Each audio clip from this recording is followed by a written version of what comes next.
my witches. I'm grateful you joined me today in our quest to unravel the mysteries of dark magic. Come on in, and we'll begin our journey, if you dare.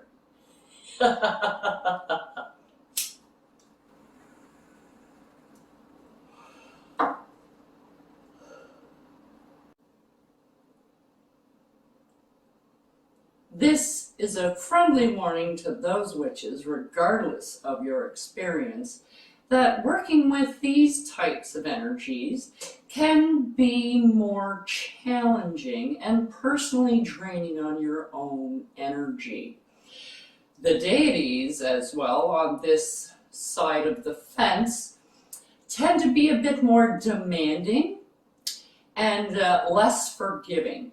So I urge you now to do your research if you should be using a deity, as you should with any deity that you use, regardless of what pantheon you're taking them from.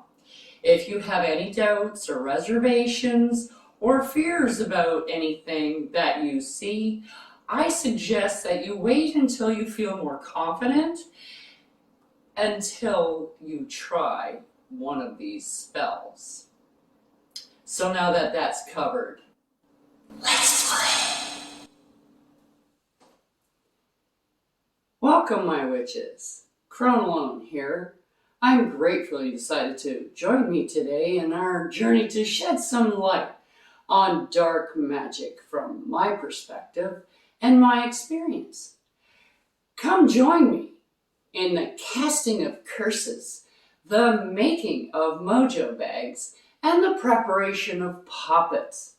Now, if that sounds like something you're interested in, please like, subscribe, and hit that notification button so you won't miss any of the little tidbits on dark magic I have for you.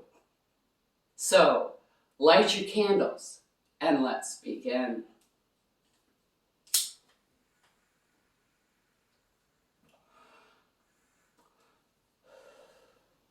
Today on Crone Alone, we're going to dive into a little thing called Spell Blowback. Now, I'm sure if you've been doing this for any length of time, you've had that happen. I have a little spell that will work if you put enough into it, so that doesn't happen to you. It's a very simple spell, and all you need is black thread. Now, this whole spool of black thread sits and gets charged on my windowsill until I need it. Now, this whole spool of black thread has one purpose and one purpose only, and that is to keep me safe. Make sure no spell blows back on me. There are a few other things that are in upcoming videos that you'll see, but what you're going to need is a piece of black thread, about, I don't know, a little less than a foot long, or string or yarn or anything that you have. It doesn't matter as long as it's black, because it is for protection, and black is for protection, as Amelia would say. So, you get your black thread. Now, when you get your spool of thread, you take your thread and you imbue it with protection power, protection energy for a period of time no less than 1 month before you use it. Okay, now because it's a simple spell, you need to put a lot of energy in it. This way, it sits there getting its energy from the moon for a month, from new moon to new moon, full moon to full moon, doesn't matter, but about a month. A month is good, and that means it's got a lot of protection energy wrapped around the spool. So you take a piece of black thread. I know you probably can't even see it, but it's here. You start with one end, you put a knot in it. Okay?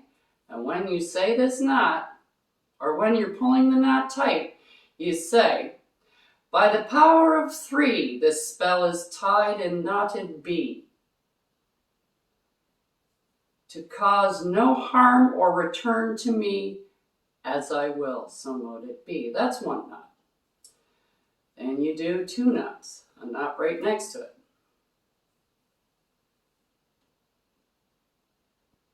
Come here. By the power of 3, this spell is knotted and tied to cause no harm or return to me. As I will, so mote it be. And then you put in your last knot.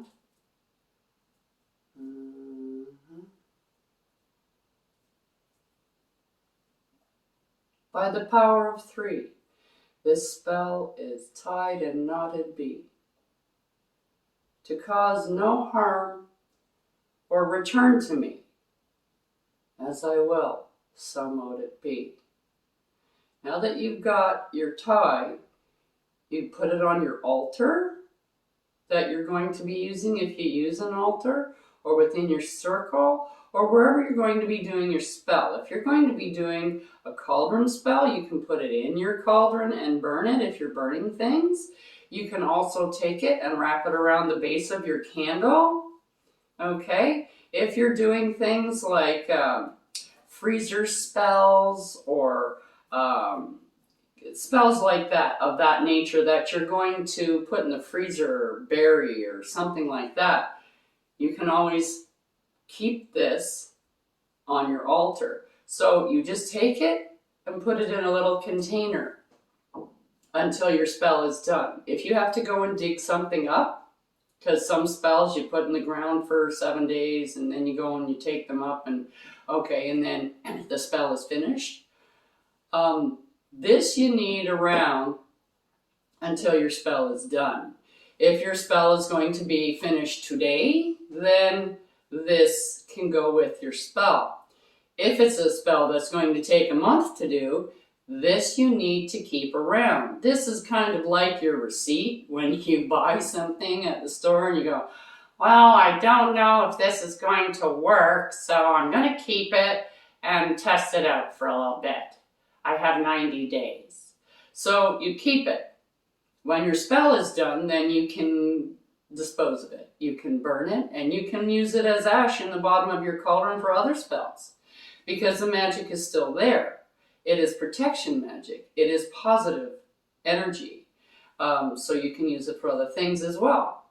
So that is something that you can do to make sure that your spell isn't going to blow back on you. And I also have another little item of protection that we're going to go over that's going to keep you safe while you're doing black magic. But that's another video.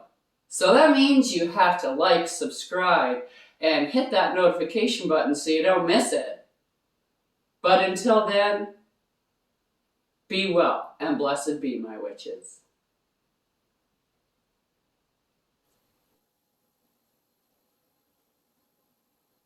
Don't forget to like, subscribe, and hit that notification button so you don't miss what I have brewing for you here on The Witch is In.